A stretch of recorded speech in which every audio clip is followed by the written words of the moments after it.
NBA playoffs are about to begin. It's going to be a long one, but we are excited to see what will go down. Welcome to another edition of G&T Sports Talk. I'm Bobby Thompson. I'm Julian Gallardi, and NBA playoffs, you got NFL draft stuff, you got... It's a big time. You got MLB with the Yankees Mets, you got hockey, you got the Mets playing well. But we can't overlook two significant things that are going on in the world of television and movies. Star Wars trailer finally released today. This was a long time coming. We've been waiting months for this. And also Game of Thrones, which I'll get into as well. We also have a guest who sent me some information, how they feel about Thrones, and made some NBA picks that were going to be on the show, but I'll get to that later. Do you want to go in about Star Wars? Yeah. Go ahead. So, with this month in Avengers Endgame literally that taking too, wow. over... I can't even remember. There's so many things going on. Taking over everything. Jeez, man. And he's up. Like God. The fact is, I can't hold in my excitement for Endgame. Either can and I. I know you can't either. And Star Wars we'll be there. Now, wow. And then today, they release around 12 o'clock. They release the teaser trailer and the title. And the title is Star Wars Episode 9, The Rise of Skywalker. I love it. Yeah, so do I. The teaser trailer, if you haven't seen it, go on Google. I'm sorry. Go on Twitter. You can find it on YouTube. Well, you could Google it too, probably. It is, without a doubt, it's 2 minutes and 2 seconds long. It gives a lot of information, and I'm going to tell you this. You know what? I'm going to give you a little spoiler right here. Let's hear it. So, in the trailer, Star Wars brought back two pretty iconic characters, which we're pretty excited about. So, they brought back... You ready? Mm-hmm. Lando Calrissian. Lando, what's up, bro? And somebody who we all have, Julian and I, we talk theories with Star Wars. I watch on... Yeah, we talk a lot of stuff. Mike Zero. Mike Zero, shout out to Mike Zero, who literally is one of the best. Yeah, I can't wait to see his reaction to the trailer, speaking of that. They brought back Emperor Palpatine. Wow. Which I will tell you this. I still can't get over it. I am not surprised. Yeah, you told me this forever. I was trying to be like, nah, I am not surprised. And the one thing is, with this title, I'm going to say it real quick. This basically, what I'm getting at with this is that Rey is a Skywalker. Yep. We've all known this. Why couldn't they just tell us this literally in the last two movies? Yeah. You had to wait to the third one. We understand. We get it. But, I am very excited for this film. This is the last Star Wars film. We don't know if any more will be made. I'm a huge Star Wars guy. I know Julian's big on Star Wars. We absolutely love it. I can't wait for the first official trailer. This was the teaser. I'm telling you, Daisy Ridley has been nothing but spectacular. Great casting. I think Adam Driver, who plays Kylo Ren, has been a tremendous Sith. Yes. Tremendous. Not as good as Darth Vader, though. Well, no one's better than Darth Vader. But Driver's made his own lane, like you said. He's been tremendous. He's becoming recognizable. You're seeing more on TV now with the Saturday Night Live stuff. And like you said, Daisy Ridley's fantastic. Did you talk about Finn's actor, Poe's actors? I like them as well. John Bodegas is up and coming. He's tremendous to watch. I'm a big fan of his. Oscar Isaac who plays Poe Dameron. Very good actor. The cast has been great. Mm-hmm. Obviously, God rest her soul, Carrie Fisher, who's not here no more. Rest in peace. They brought her into it. Obviously, Hamill's gone now. Yep, this is the it's a new era. The Star epic Wars. Conclusion to one of the greatest, if not the greatest, trilogies ever made. And I'm going to end it with this. May the Force be with you all. I'm very excited for it. Yeah, I just want to say a couple things. There's actually... Dylan is going to call it. We're going to talk to him for a bit about Thrones, and then he'll do an intro so he can be more acclimated when we call him next time for bigger roles. Okay. But I was going to ask you, out of the three trilogies, how would you rank them? Out of the 1 through 3, 4 through 6, and then now this new one. Although the new one's incomplete yet, so I guess it's hard to ask. But based on what we know, what you think might happen, how would you rate them all? So I'll rate it like this. First of all, to me, my favorite Star Wars of all time is The Empire Strikes Back. Yeah. I think that's one of the best. That's one of my favorites. I love it. What it did, real quick, what that movie did is it basically gave you the spoiler that Darth Vader is Luke Skywalker's father. Right. And the fact that, when he finds out that he has a son, in my opinion, I'll say this and I'll argue with anybody. I feel that's the day that Darth Vader turned to the light. Oh, I think that what he did was yeah. I think the day he found out from Palpatine, aka Sidious, during that hologram when he said he's the offspring of Anakin Skywalker. I think that, and when he really met up with him face to face, that is when he really turned to the light. So when they had that lightsaber battle and he cut off his hand, you guys all know this.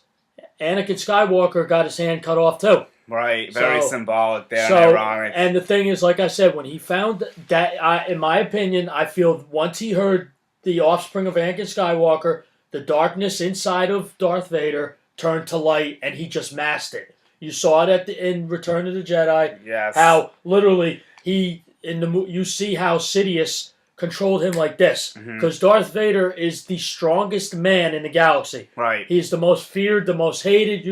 He could literally snap his fingers like Thanos, and everybody will be gone. We always talk about that debate too, but I'm not going to bring that one up now. My favorite movie is actually Return of the Jedi. So you basically. I like the first three. The 4, 5, and 6 were classics. I think 1, 2, and 3. I think 3 was amazing. The Phantom Menace sucked. I'm sorry. The Phantom Menace, except for Darth Maul, was very underwhelming. That's the only reason I even like it, to be honest. And Attack of the Clones left something to be desired too, in my opinion. That movie was horrendous. Which one do you think is worse, the second one or the first one? First. It's No. I'm sorry. I take that back. I think Attack of the Clones sucked. Oh wow! I think that. You think it was even worse than Phantom Menace? Ooh, that's a hot take. Listen, I think the only thing that was great about Attack of the Clones was the fact that we got to see Yoda for the first time fight. And it kind of set up the events of Anakin turning a little bit too, but it was kind of drawn out. Like there was too much dramatic, whiny stuff with Anakin and Padme. I wasn't really all there for that. Like that kind of was a bit boring. I wish, what? I'm going to tell you this. I wish they would bring her back in a hologram. That would be cool. Yeah, that'd be crazy.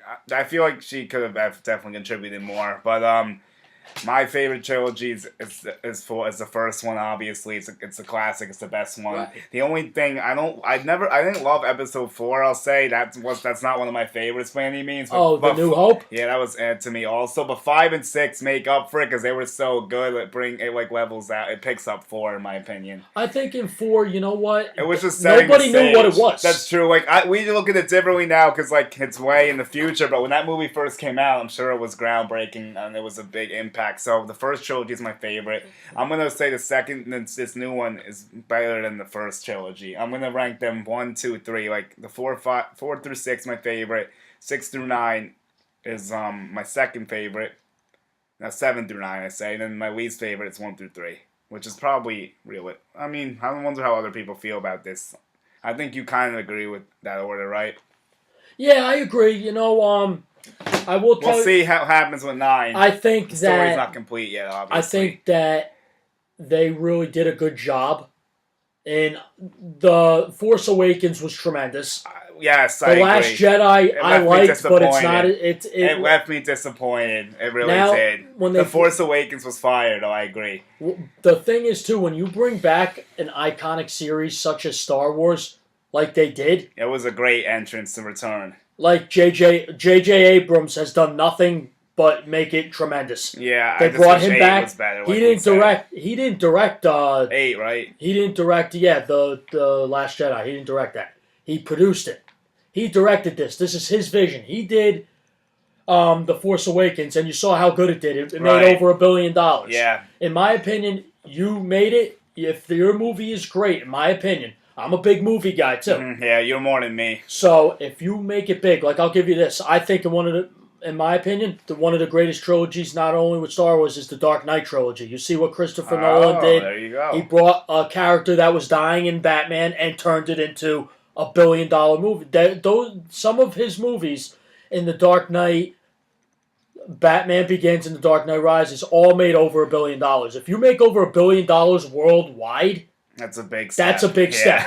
Because I'm going to ask you this, Jules. What's up? I'm going to see. I know you're not big on movies right now. I'm going to give you a little test. Well, I am in some of them. And what movie made the most money all time? Give me a hint. I'll give you a hint. I'll give you a hint. One is about a boat. Aquaman. No. It's not a superhero movie. What's that movie with Steve Carell? No. I'll give you another hint. Okay, let's see. I'm gonna see how much you know. It was supposed to be unsinkable. Oh, Titanic. Yes. I should have known Titanic that. Wow. was the highest grossing movie for years. You're right. Until Dark Knight Rises. No. Aquaman. Avatar took over. Avatar. And you know what's funny? James Cameron directed both those movies. So James Cameron directed 2 movies. Wait, so he directed Titanic and Avatar? Yes. What a legend, my God. He doesn't direct that much. I didn't even know that. But we're going to transition. So, you know what? I'm going to call him. He's ready to go. So here we go. We'll go with basketball right now. And Thrones, actually, a little bit. Yep. Hello? Hey, Dylan, what's up, bro? Hey, how we doing, Julian? Good. Nice to have you on the show. Bobby's let me as well. Dylan, what's up, brother? Bobby? What's going on, brother? How you doing? Doing well. How things been, my man? Business is booming, brother. Yeah, we're trying. Hey, B, I'm happy about that. Yeah. So what's up, man? Thank you so much for giving me the opportunity. Obviously, today we talked about it. I don't have a lot of time, but I definitely look forward to being a part of some of the shows in the weeks to come. I think you guys have been doing a great job at doing you guys, and I really love the show, and I think you guys really got something good going. You guys keep it going. It sky's the limit for you guys. So. Well, thanks brother. man. I really appreciate it. that. Yeah, you've been texting me for a while. I always appreciate the love. Of course.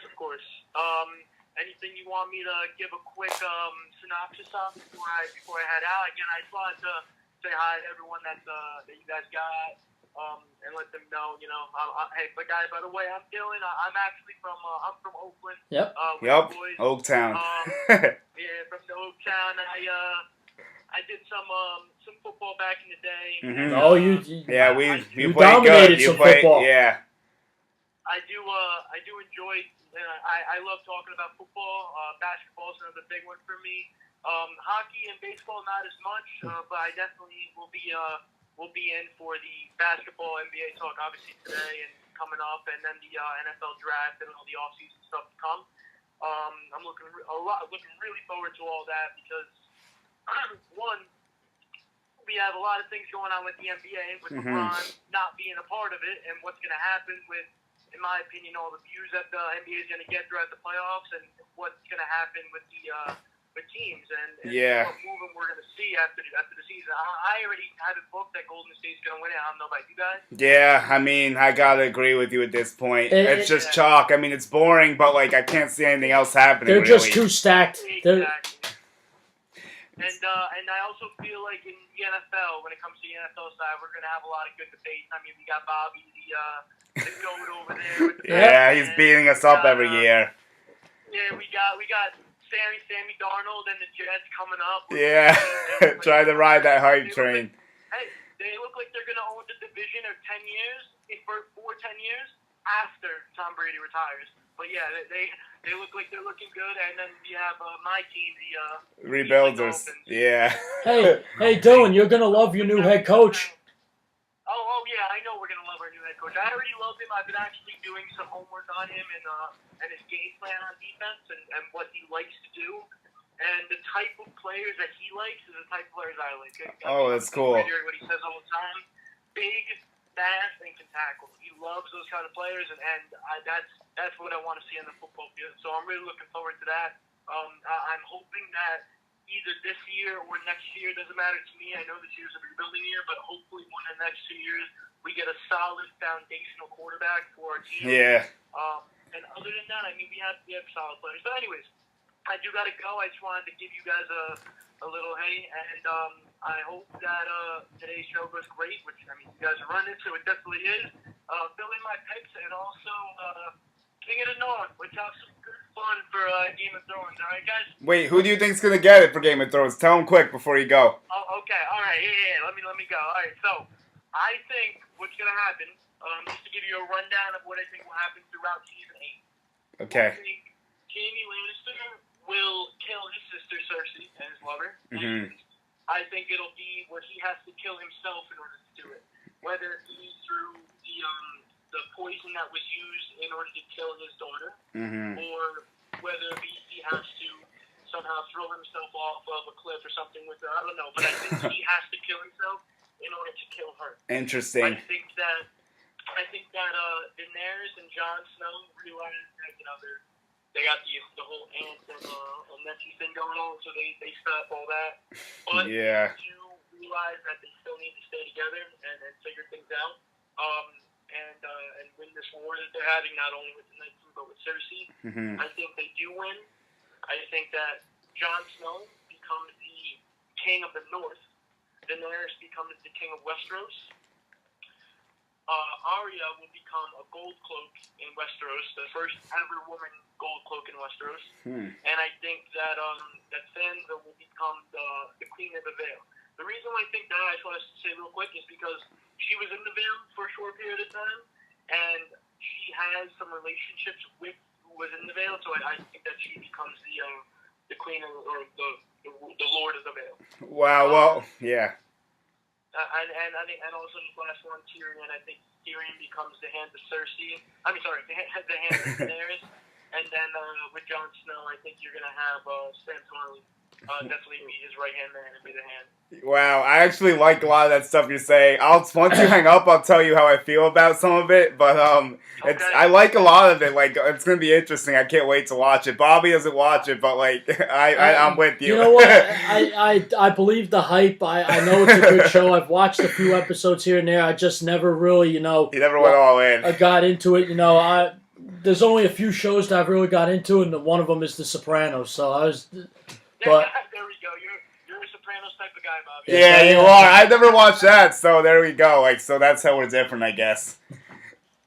But I'll let you go though. Have a good one. Thank you so much for having me on. Yeah, no doubt. And guys, I'll see you next week. We'll talk a little bit about how the games are going with the first round and also with the first episode of the Game of Thrones if you want to get a sneak peek in that. Yeah, Absolutely. because we might do draft talk next week too. I'll hit your line in a little bit. Awesome. Have a good All one. right, guys, thank you so Yep. much. Have a good one. See you all right? later, You too. bro. Have a good.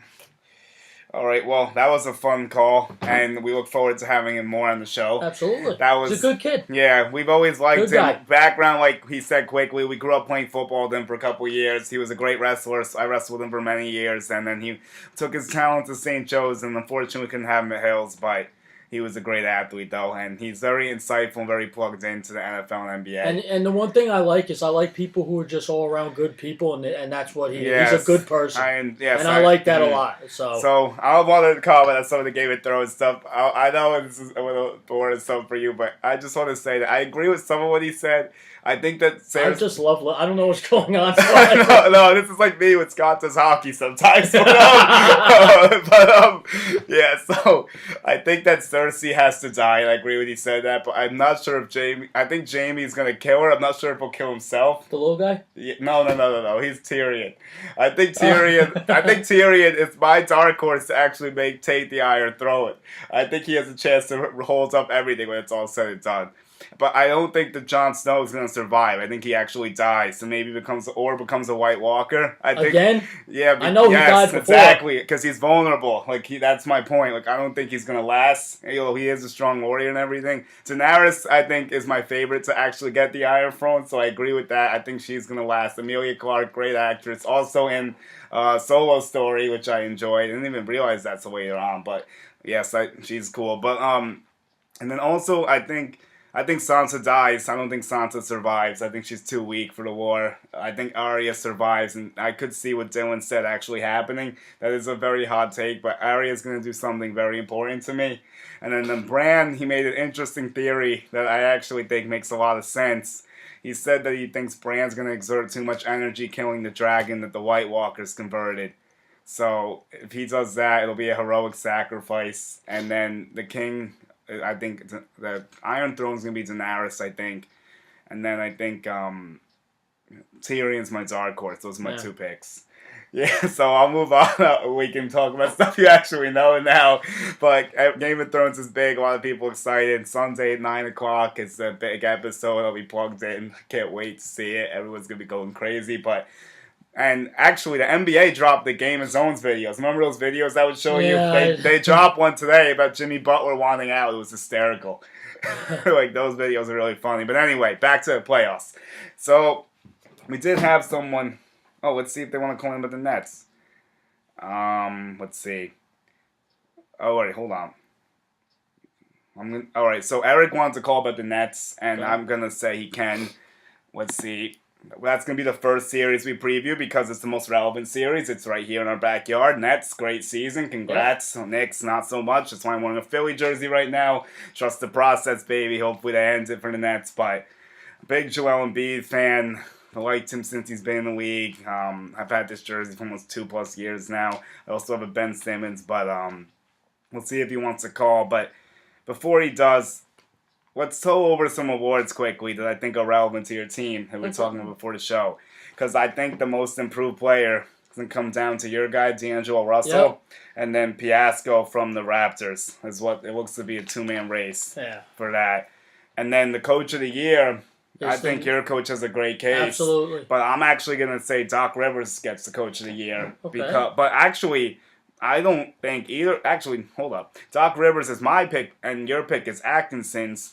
But Kenny Axon, weird, whatever. But Budenholzer from the Bucks could get it as well, because the Bucks had a great season and they've won first in the East. And then the Nuggets coach is also in play, making a team that wasn't a playoff team to the 2 seed. So a lot of great coaches in the discussion. Do you want to make your case for your guy and D'Lo for being the most improved players quickly?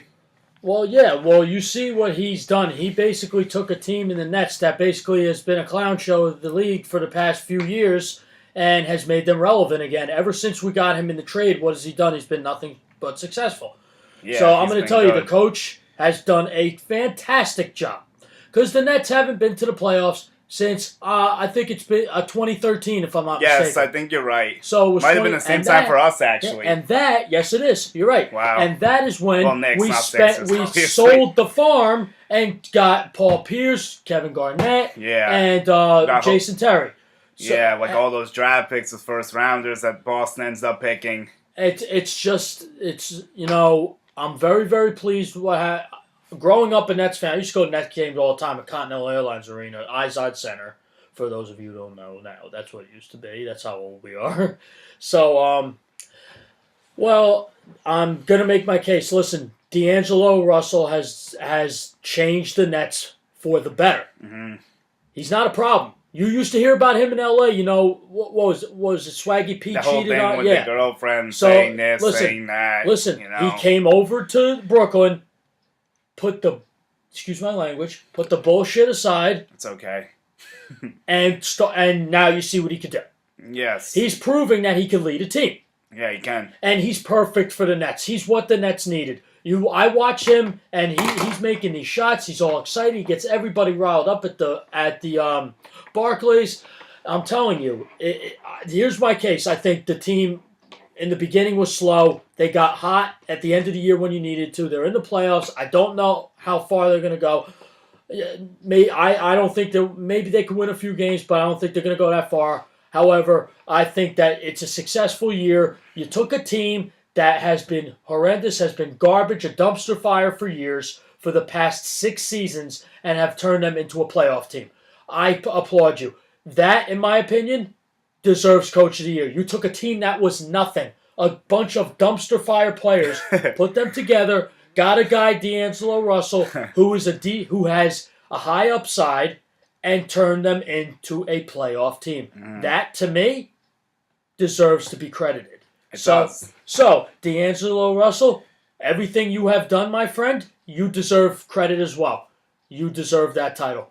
That's all I'm going to say. Yeah, okay, well, I'm going to say I like all the stuff you said, and those guys, they've had great seasons, and they're the reasons you're in the playoffs right now. Yes. Without either one of them, you don't make the playoffs. So, your points are great, but I'm going to just highlight the other side of the argument. Pascal Siakam has been an ascending player for the Raptors, and the Raptors are 17-5 when Kawhi's in play, and he has a great part in that. He's almost doubled his points from the first 2 years combined. Last year, he had 7 points. This year, he's averaging 17. Okay. His field goal percentage went up. His three-point percentage went from 22 to 36. I mean, both guys have improved tremendously, and Piasco has also gotten more minutes, but I think that he's improved more because Russell was always decent, but he was never that good. Although the only thing is that I'll say I'm not really going full-fledged for Pascal Siakam here, but I'll say he has a slight edge to me. Russell was an all-star, which is big. Pascal was not one. Yeah. But I think it's going to be interesting to see what happens. And the coaches, I got to give Doc Rivers credit.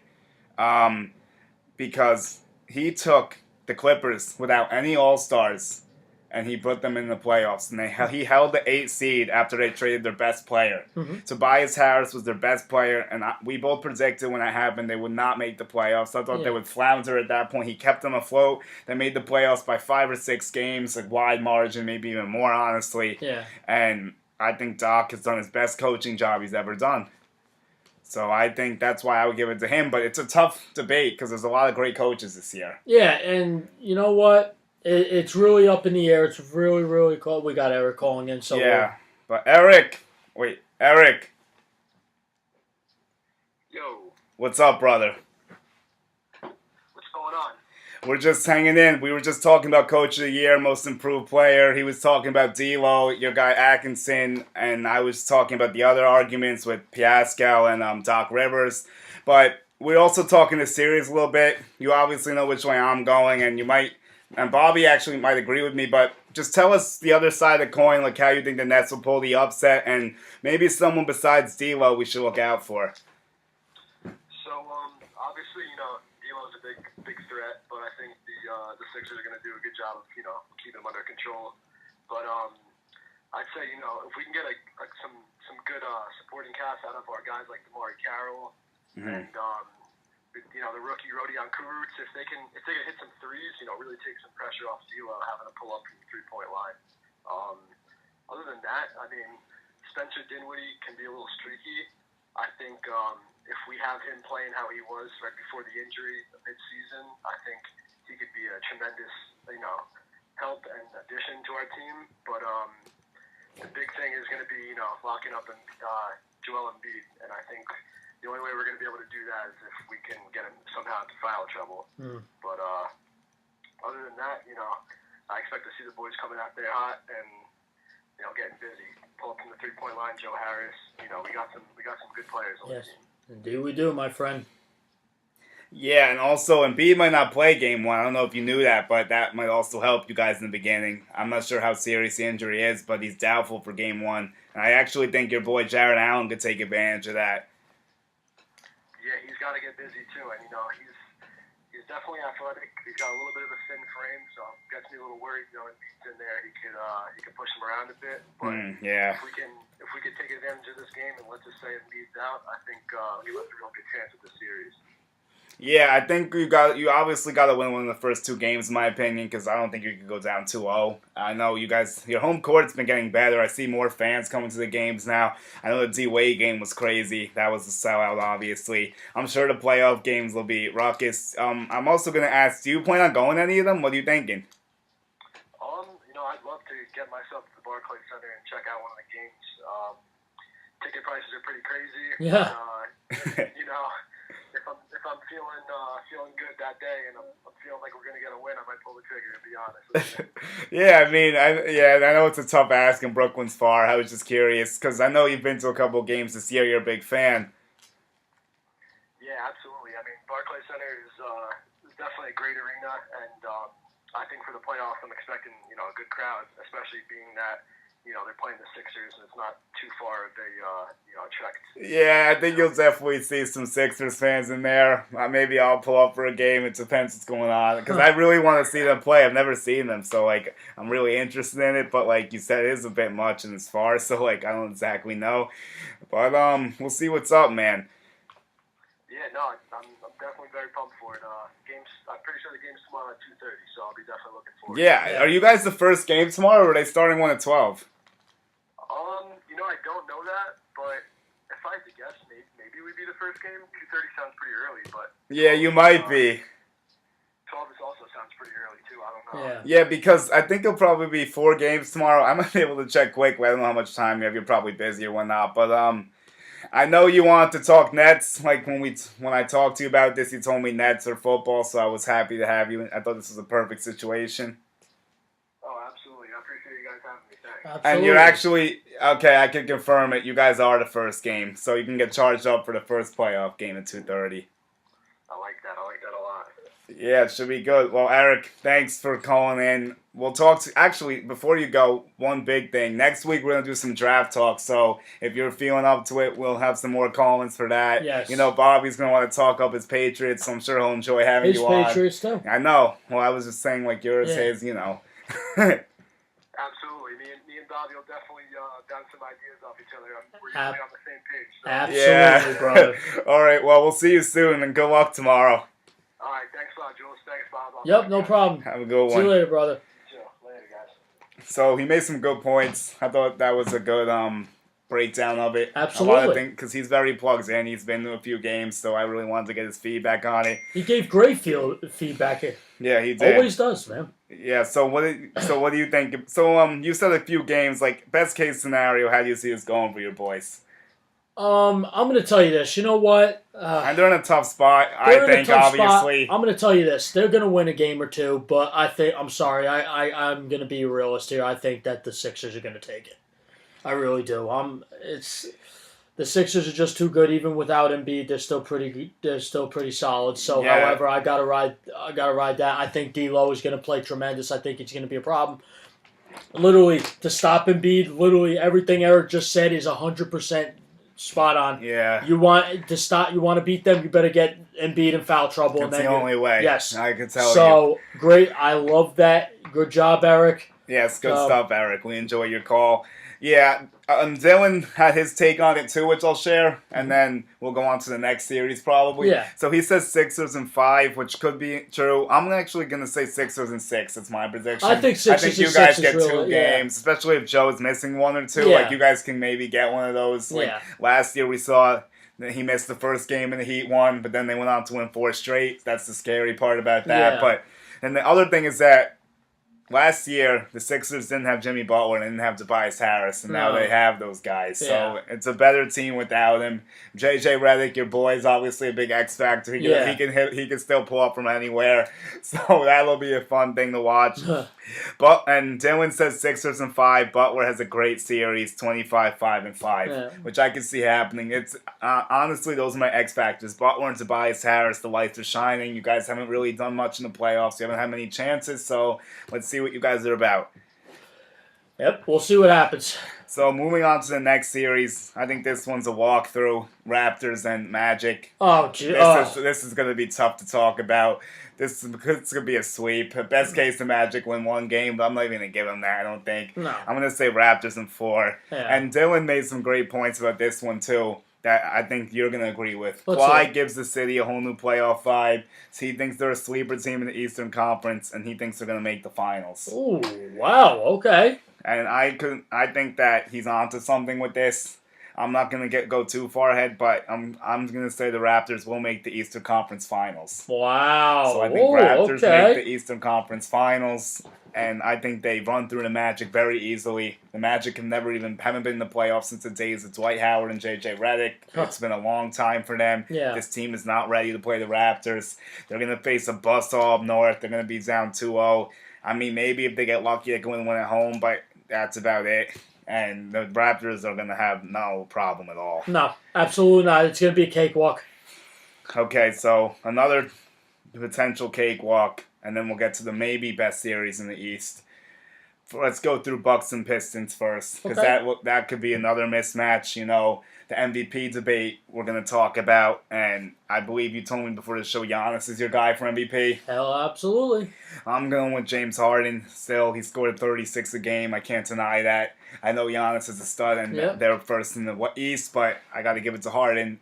He's still rebounding, passing it. Listen, you're not going to get a big argument from me about that because it was a toss-up between Harden and Giannis. It's very close. I was actually checking something before the show. 159 to 151 was like the players' vote of who they thought should win it. I think Giannis had the slight edge, but they still. Who knows how it's going to turn out? It's going to be very close. It's going to be extremely close. But I'm on Team Harden for this discussion. Although in this series, I'm definitely Team Giannis, and I think they're going to roll the Pistons. I'll say 5 games. What do you think? I'll give the Pistons 1. Bring out the brooms. Oh, you're going sweep again? Yes. Dylan's actually going 6, which surprised me a little Really? bit. Okay. He says the Pistons play well against the Bucks because their size in the middle with Drummond and Blake, which makes some sense. And they make Giannis shoot because he can't really shoot that well still. So I can see what he's saying. That's why I'll give them 1 game, but I don't think 2. Because the Bucks, they still got Mirotic, who's pretty solid. Yeah. I know Brogdon's injured. Middleton's been good. Brooke Lopez pulling up from 3 now. He turned into a center down low. Now he's a 3-point specialist. It's crazy. And then they still got Eric Bledsoe, who's been playing great ball. I mean, the Bucks are well balanced. Yes. This is a good Yes, team. they are. There's a reason why. That's the reason why they're first in the division. The only thing that's the problem with the Bucks is that they haven't done this yet. That Giannis has not won a playoff series yet. I'm not worried about that showing up against the Pistons, obviously, because they barely squeaked by and made it. But it might be something to watch as we get in the later rounds. Yeah. So now this matchup is the most intriguing in the East, and I know you're very disappointed with one of these teams, and it's the Boston Celtics and Indiana Pacers, the 4-5. Celtics have underachieved. They missed their over-under win total by 10 wins. They were up for 59. They only got 49 wins. The Pacers have stayed afloat despite the Oladipo injury, which I give them credit for. Boston is going to be the home series, which helps them a lot in this situation. I think the Celtics get this done in 6 games, honestly. Yeah. I'll give the Pacers 2. Listen, I personally feel the Celtics should have been a lot better than what. Look at the team; they were so stacked. They there got was the whole Gordon, Kyrie Irving drama. Hayward back. Hayward regressed. Tatum regressed. Brown, Rozier didn't play as good. A lot of stuff happened. It seems like there was a lot of missing parts. Not missing parts, but like the pieces weren't fitting how they should. Yeah. I guess is a better way to put it. I agree. Brad Stevens is a great coach. So, what do you think about the Celtics? Do you think they have more of a run in them past this series? Do you think that'll be the end for them? And how do you think they'll get this done against Indiana? Well, I think they get it. I think you're going to see Kyrie Irving locked in. Playoff Irving, of course. And you're going to see... That's the best Irving. Yep. I think he doesn't get a lot of credit for that either. No, you're right. That's why I want him in the Knicks. Another story. I think that he's... I think the Celtics are going to be ready. I think that Brad Stevens really has them prepared. You're going to see them play a lot better. There will be no drama. I think Tatum's going to be is the dark horse to really do well. Yeah, Tatum's a dog, so I agree. So with that being said, I think the Celtics, the sky for me, I think they can make the Eastern Conference Finals, in my opinion. I'm so high on them. I always have a part to them. I've always. So you still think they could be Eastern Conference Finals? Yes. Okay, well. No matter, even though with the drama, put that shit aside and just play. Well, I'm going to say they win in 6. I agree about the Pacers, but we'll talk about the next series once we get to that point. Right. But Celtics, I'm going to say 6, like I said. But Dylan said this about the Celtics. Here we go. So he said that they've been playing bad ball all season, but they'll figure it out, like you said. And he also said Tatum will play lights out. So you guys are on the same page with that, pretty much. Which I agree with a lot of stuff you guys said.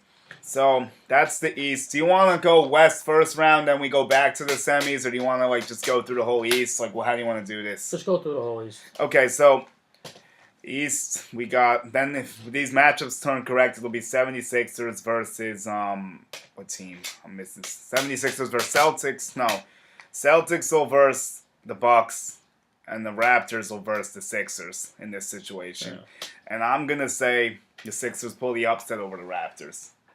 Really? So I'm going to renege my word about the Raptors going to the Eastern Conference Finals because I got confused with the seedings for a second.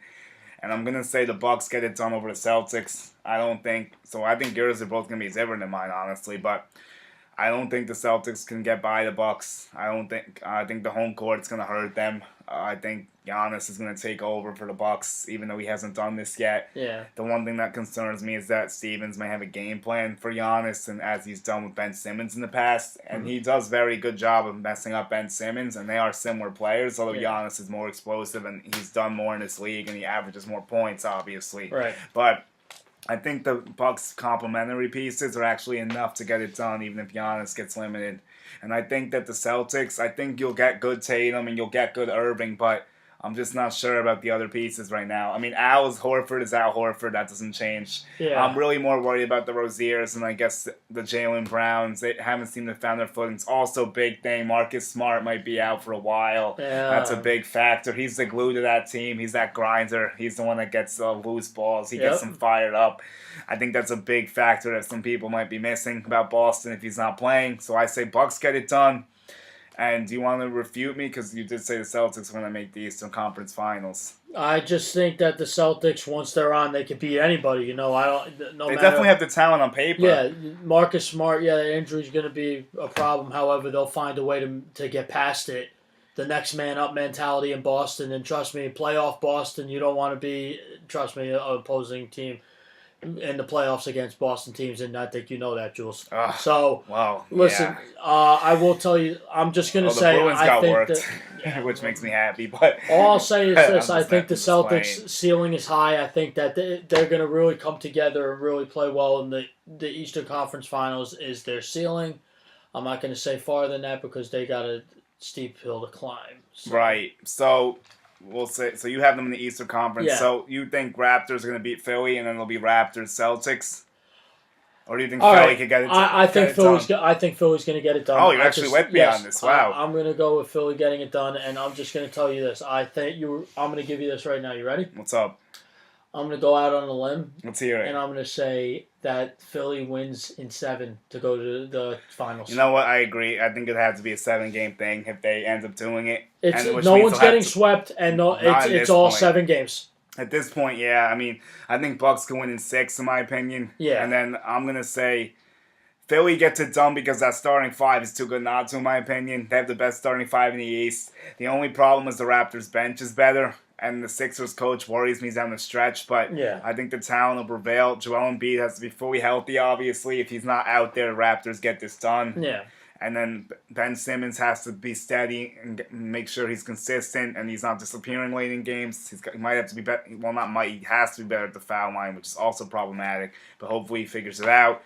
Butler, Harris, Redick from three-point land is deadly. I mean, Butler actually is the worst of the 3, but he could still hit them at occasions. And then TJ McConnell's good off the bench. The Raptors' bench is obviously way better. Piasco is a big part of that, although his minutes have gone up, but he's like their 6th man.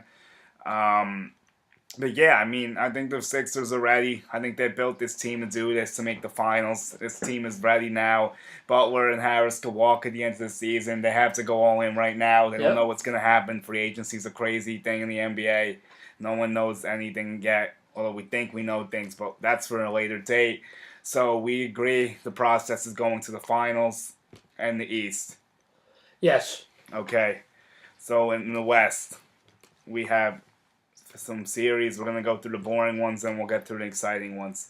Warriors, Clippers. I don't have much to say about this at all. The Warriors bring the brooms out. The Warriors are going to sweep them, and it's going to be very ugly. Want me to just make it easy for you? They're going to the finals. Well, yeah, the Warriors are going to win it all. So, but we could talk about the other stuff for fun, I guess. But there's one thing that needs to be noted with the Clippers, and then it's an award. The 6th man of the year, Lou Will again. This guy is in the running every year. Another great season for him.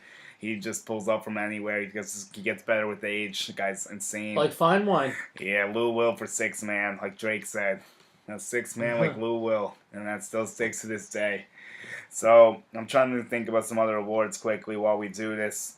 We got most improved player we talked about. Oh, okay, well, the next series is Rockets and Jazz, and I'm sure you're going to go with Houston this one, I would guess. But there's one thing that's significant from this series. Rudy Gobert. This could be the defensive player of the year, in my opinion. The guy's a stud. He's always the best player on defense. He's got it last year. He's been holding it down. Trying to look up his stats quickly as we speak. But as I do that, is there anything you think that the Rockets should worry about in this series? How many games do you think they get it done in? I think they sweep them. Oh, you think it's a sweep? Yeah, I do. Wow, well... I truly do. Interesting. Well, I think it's going to be a little harder than that. I'm going to I'm going to give them 5. Dylan's giving 6. We'll go to his West picks. He thinks Donovan Mitchell shows he can play elite ball, which is the one thing the Rockets should worry about, and the presence of Rudy Gobert probably. And Ingles could hit his threes. But I'm only going to say 1 game for the Jazz. I think, although those home games are tough, so 6 could be possible. I'm going to say 5 to 6, but I'll give it 5.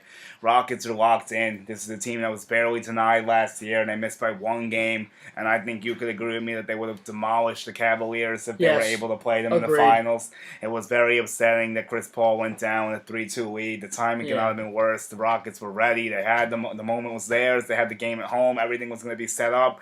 But then Chris Paul gets injured, of course. The Warriors get a break like they always do. And the rest is history, obviously. Yeah. But this Rockets team's motivated. I don't think the Jazz stand much of a chance in that series. No.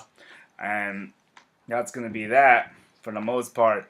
And then the Thunder and the Trailblazers could be the most interesting series. And that one with the Nugget and also Nuggets Spurs, which we have a very interesting question about. But let's do Thunder and Trailblazers first, because I know you're a Russ guy. And a 3rd straight year averaging a triple-double, by the way. Of course.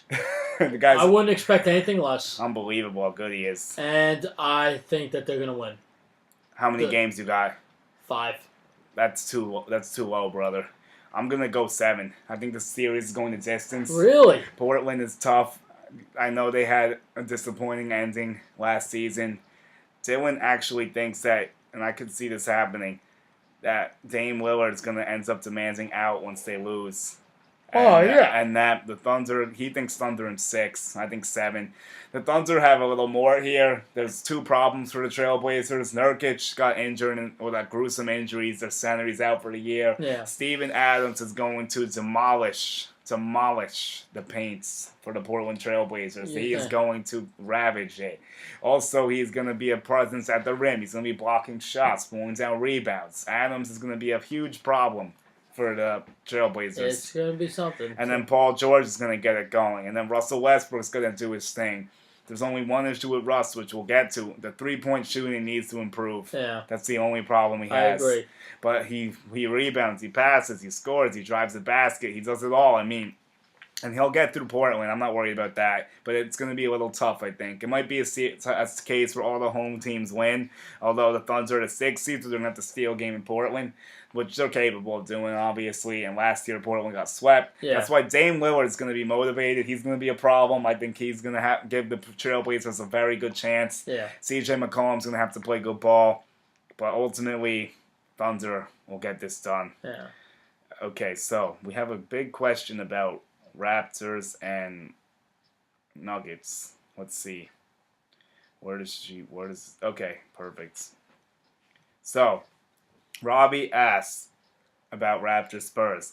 I think their experience and leadership is too much for a young Nuggets core to overcome. And he's going to pick them. He thinks Spurs will beat the Raptors. Really? No, Raptors, wow. He thinks Spurs will beat the Nuggets. And Dylan says Spurs in 7. How do you feel about it? I think the Spurs are going to win in 6. I'm going to go 6. No. I think you... Nah, you're missing something about this, I think. The Joker, Nikola Jokic, is going to take over this series. And he is going to will the Nuggets and show the world how good he is. The most underrated player in the NBA still does not get the credit he deserves. He's like a bigger Russell Westbrook, almost averaging a triple-double. Jokic is legitimate. He's way better than Porzingis, who was in the same draft class. And Jokic has been a steal for the Nuggets. They also have Jamal Murray. They also have Paul Millsap. This is a deep Nuggets team. And they have a lot of ways they can beat you. Gary Harris as well. I mean, this team has a lot of options, but I'm going to say I know Popovich is a great coach. I know that it's going to be tough for a team that's never been in the playoffs before, but the other thing that you're missing is the high altitude causes problems for teams. I can't see the Spurs winning the game in Denver. I don't think it's going to happen. It's going to be challenging, but we'll see what happens with that. Yeah, could this be Popovich's last ride? It's another big question. Because he did say he was going to retire at the end of the year. And speaking of people's last rides, once we're done with this, we're going to do a little thing about Dirk. We're going to talk about the Lakers mess quickly. We're going to talk about Wade, and then we're going to wrap it up. Yeah. But the Nuggets, I think, are going to move on. So in my situation, I'm going to have Nuggets playing, since they're the 2-7, they're going to end up playing OKC if they don't reseed it. If they reseed it, it's OKC Warriors, and then it would be Nuggets, Rockets in that scenario for me. So, how do you have it? How do you have it? Rockets. You're gonna have Spurs. So you'll be Spurs, Warriors, and then you'll be Rockets, Thunder. Yep. So how do you could predict your side? How do you think it's gonna play out? Warriors, and then it's gonna be Warriors going up against the Rockets. Okay. How many games do you think for each to get to that point? For the Warriors, I think they win in 5. And for the Houston series with OKC, 7. Okay. I'm gonna go with 7. Okay. Yeah. I mean, I think that if the Rockets play, then the Rockets play. Oh, you would be Spurs Warriors, but you said 5, right? Regardless. Yeah. Okay. So the Rockets Thunder. I think Rockets will get it done in 6. They played before, and the Rockets have gotten the better hands of them in recent years, but I just think the team's too deep for the Thunder, even with Russ and Paul George. I think Clint Capella, Chris Paul, James Harden, even revived Kenneth Faried, Eric Gordon.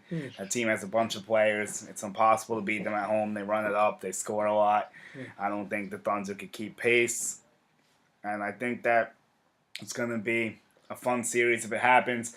Well, if the Warriors play the Nuggets, that's going to be 5 games probably. Yeah. Maybe 6 if they get lucky. But so Warriors, Rockets, we both agree in. And I'm going to say, I'm going on a limb and say the Warriors go to 7 games with the Rockets. I think the Rockets pushed them again, but they still can't get it done, unfortunately. And I think you're going to see Warriors and the Sixers. And in that situation, I have Warriors winning in 5 games because they're just too damn good. Of course. Yeah. So, you agree with how I ended it, I guess? Yes. Okay. And you know the other interesting thing about the Nuggets is that they drafted Michael Porter and didn't even play. Yeah, I know. Imagine they have Porter. I mean, next year that could be a team to look out for. So, before we end up and wrap up with the greats, the legends, and the Lakers mess, I want you to give me one surprise player in the East, one surprise in the West, one guy you think will bust in both conferences. One surprise player in the East and West. The East, I'm gonna go with a surprise player. Yeah, someone you think will emerge and help their team do something. Well, for the East, I said is gonna be Tatum. Okay. I'm gonna go with There's for your surprise. West. Yeah. I'm gonna go with Klay Thompson. Okay. Oh, so you think he'll do more than this as expected? Yeah. All right.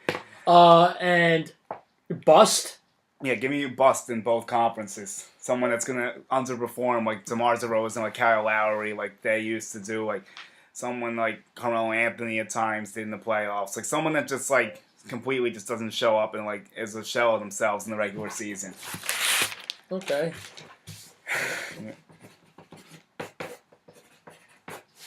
Chris Paul, wow, that's a shocking one. Yep. Chris Paul. Because I don't think he's as good as he used to be. Okay. I think he's injury prone too. Well, injury prone I had to give you, obviously. So I'm going to go with him. Okay. And for the East? Yeah, give me a disappointment in the East. Ooh. Oh, boy. That one's tough. That one is... Well, just think about someone that they expect to go far. Like, maybe look at Toronto. Maybe look at Milwaukee. Like, someone that won't come up big for them. Maybe, like... Yeah, I guess you have to look at one of those 4 teams because no one expects anything from the other teams. Maybe someone on the Raptors. I mean, maybe even Celtics. Whoever you think like might just not. Anyone you think that might not meet expectations. You know what? I'm gonna go out on a limb. Let's hear it. I'm gonna go with Hayward. Okay, that's a good one actually. Yeah. All right, so let me think of mine. In the East, my surprise player. I'm gonna say. Not Jimmy Butler because people know him. I'm going to say J.J. Redick and Tobias Harris. Oh. I think one of those dudes is going to step up. I'll say more so of Redick since not as much as expected, I guess. Yeah. I think Redick's going to be a big factor and he's going to need to hit a bunch of shots. I'm going to go out on a limb and say he averages 18 points a game throughout the playoffs, which is saying a lot considering which is asking a lot considering all the pieces the Sixers have. So I'm going to say he hits over 40% of his threes also. Okay. I'm going to say he's going to be locked in, and we'll see. And he likes being in Philly, and he enjoys it, so like I think he's ready to go. And the disappointment, I'm going to go Kyle Lowry again. I think he just never seems to get it done, and I'm just going to keep betting against him until he proves me wrong, and he hasn't so far. And I think he's going to be a big part of the reason why the Sixers ends up beating the Raptors. Yeah. I'm looking forward to seeing what happens, man. If that series happens, it'll be very fun. That'll be an interesting one. And then in the West, I'm going to say my disappointment would be CJ McCollum. I've been hearing that name a lot. Even though he's injured, and maybe he's not a fair one because he's injured. Let's try someone that's a little healthier or a breakthrough in the West. You know what? In the West, Clint Capella. I'm going Clint Capella. I think he's a big factor for the Rockets. I think a lot of people don't realize how important he is to them. And I think he's going to... And Nikolai Jokic, like I said to you before. Those are my two in the West I think can surprise. Disappointments in the West, I got to think a little bit. Maybe Eric Gordon maybe could disappoint. I could see him coming up flat in some situations. Like last year, he was disappointing. I said CJ McCollum because of the situation. And then another one's going to surprise you, but Paul George. Oh, wow, okay. Because I've seen him not shoot well in recent playoff series. And I think he might mess them up again in their next series against the Rockets. There we go. And I'm trying to grasp it. So, all right, so let's just get to the end of this now and go through all the Lakers drama, the retired players. One quick hot topic debate. Dwayne Wade, Paul Pierce, who's better? Dwayne Wade, Paul Pierce? You're asking me two great players who I respect highly. The Truth against D Wade. Wow. Okay, I'm just gonna tell you this right now. Better on the court. I'm sorry, I'm going Paul Pierce. Really? Better I'm gonna say this. Dwayne Wade's accomplishments. He did win a ring. He won 3, Dwayne. I know. No, I'm saying. Paul won one. Okay. No. I'm going with Dwayne Wade won a ring with Shaq. He did. And in my opinion, that series, he was the guy. Yeah, Dwayne was. Shaq was only averaged 13 a game. Yeah. So when LeBron and Bosh came along, he was like the second guy. He was the third guy. No, I think he was over Bosh. In my opinion, he was over Bosh. The thing is with him is, you know what? Dwayne Wade, for so long, he's been so good. I respect his game. But I'm sorry, the truth is, and I'm a Dwayne Wade guy. You know it. I am. But the truth, you can't listen to this guy. Look, you know what? I'm going to pull up.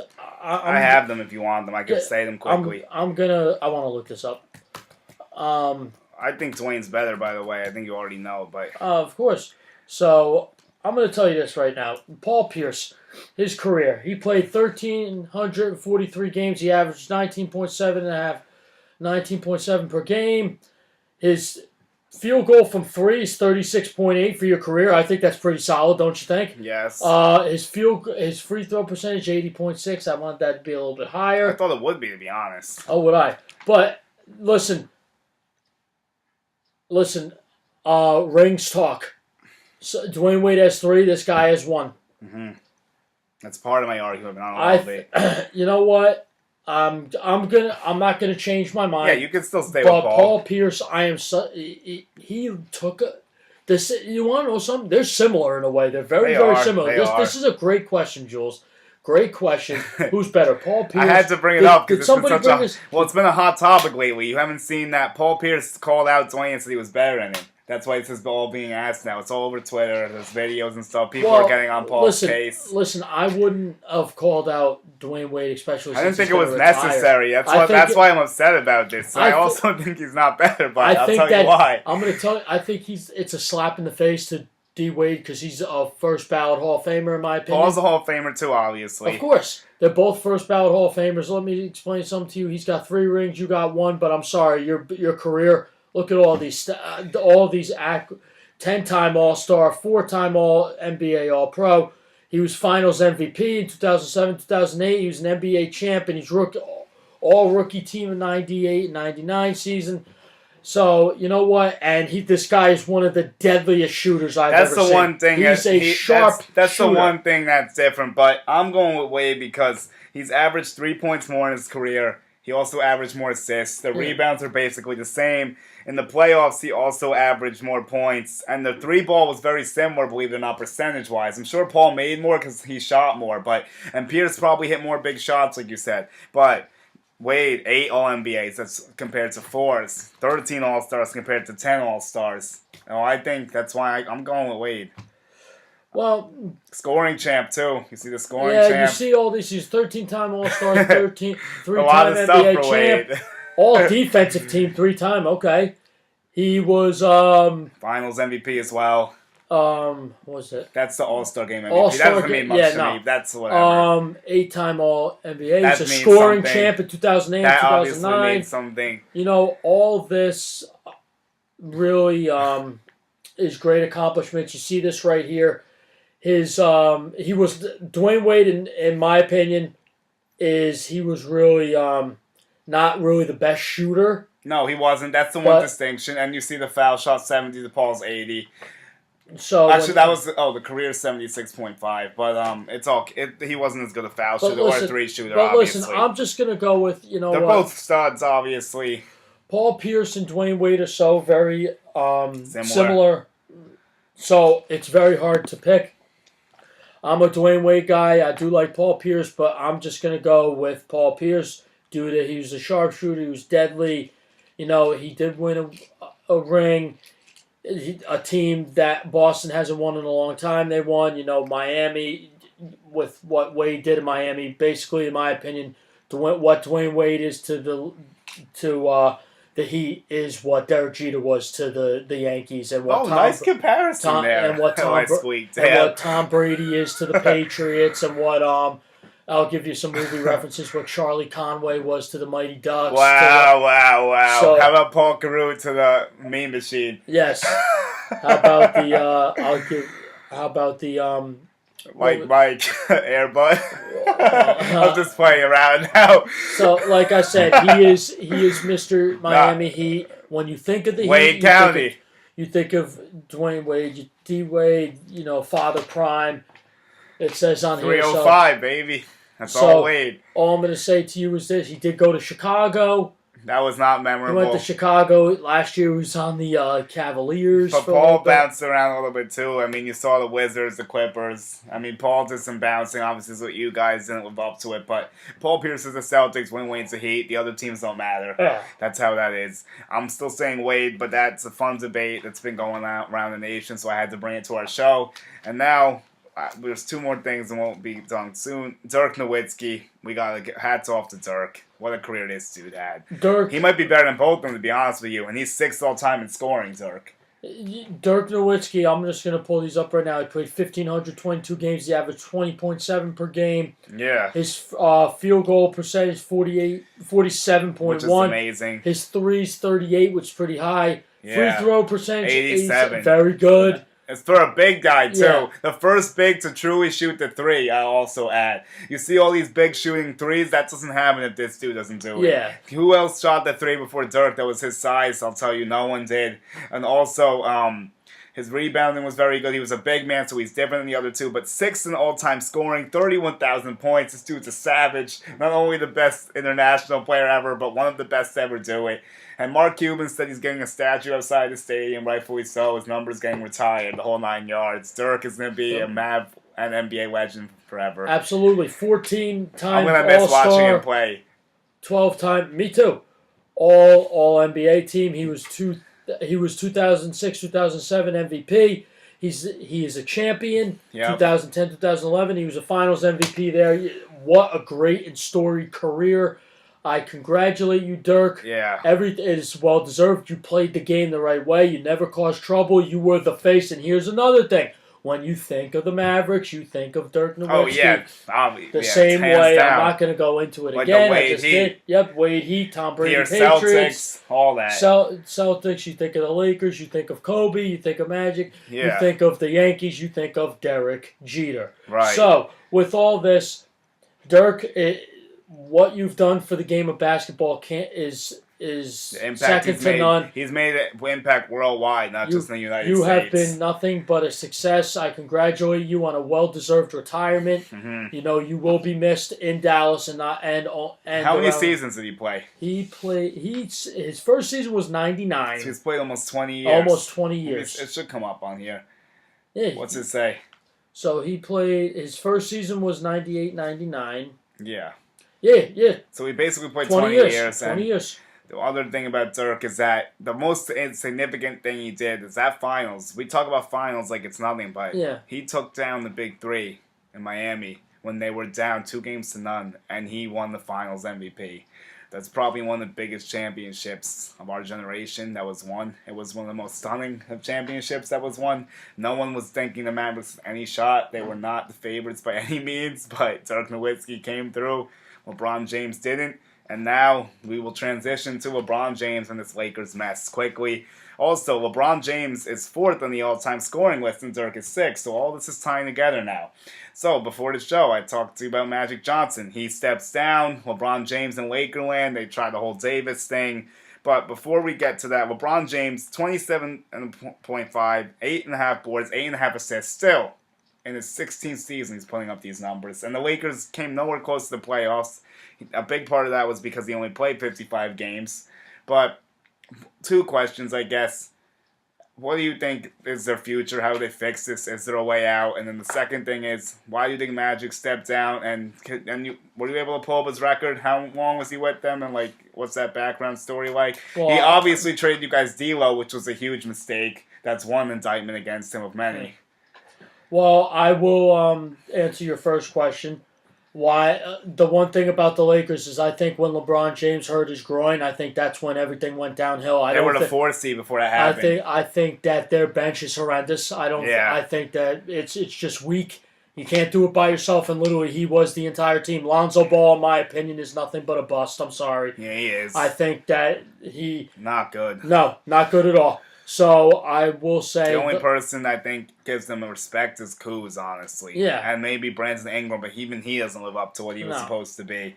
But what do you think about this whole mess? So I think that, it's weird not having a LeBron James in the playoffs. We haven't talked about this the whole show. I was 12 years old. You were 12 or 13 the last time he wasn't in it. Yeah, so... 12 also. So, yeah, LeBron James hasn't been... It was 14 years ago that he wasn't in it in 2005. Yeah. We were 12 years old.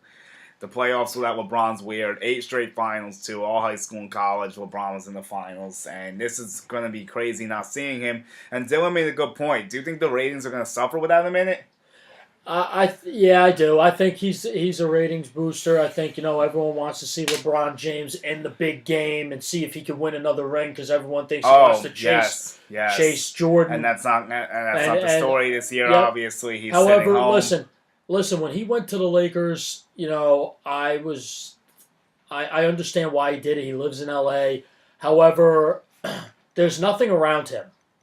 Yeah, how do you fix? Like you asked me this question. How do you fix this problem? Right? What do you think? Go out and go spend some money, and go work out some cap problems, and go get some players, and especially to try to help LeBron out because he can't do it alone. And this team is just he is the entire offense. Okay, nobody else on this Laker team puts up numbers. No, he gets on the court, he gets it going. When he was not on the court, what'd you see? They would lose. So. When you hear a player can't do it by himself, he can't do it by himself. So, with his injuries, they were just in too deep. They just couldn't get out of it when he came back from his injuries. And I'll go to your second question, Magic Johnson. Magic Johnson, to start, he played in the league for 16 years, and he had to cut it short due to his HIV issue. His fooling around with too many women, not unprotected, and Donald Sterling, you know what he has to say about Magic Johnson. That guy is a sad excuse for a human being. But anyway, Magic Johnson, his career was cut short. I know he had some more left in the tank due to HIV. It's a terrible disease. He played 906 games in those 16 years. He averaged 19.5 points per game, very good. And he won 5 rings. So, and look at all these accolades. 12-time All-Star. He's a 2-time steals champ, 10 times All-NBA All-Team. Okay. 2-time All-Star MVP. No one cares about that. 3-time League MVP. Yeah, Magic. 3-time Finals MVP. He was All-Rookie Team. 4-time All-Star Team champ. 5. But the thing is, the 5 rings, and you see when he used to play, it used to be him versus Larry Bird of the Celtics. Why now? Now you're asking me, Julian. I have it. What? I have his record. What's his record? It's not good. 72 and 92 in 2 seasons. Not acceptable for the Lakers, especially when you get LeBron James. Absolutely not. I have a theory, and I think you're in more trouble than you realize. Let's hear Because it. I think no one's coming to play with LeBron James. I think that's why he left. That's my theory. Because the NBA backstreets happen before the season starts. You know how you're hearing all this stuff about Kevin Durant, Kyrie Irving coming to play with us. Where does this leave the Lakers? And also, Kawhi Leonard might want to be a Clipper, not Laker. That's been circulated. Mm-hmm. Kemba Walker might not be interested either. I mean, the Lakers are in a mess. So they already whiffed on the Davis trade. So I'm assuming he thinks that can't work either. So if none of that stuff works, what do? There's nothing to do. It's gonna be a problem. You have to trade LeBron, which they're talking about. As crazy as that sounds, I don't even know what that situation would look like exactly, what the return would be for him. I mean, he's great, but he's older. He's making a max contract, obviously. Who could afford that? Who's looking to do that?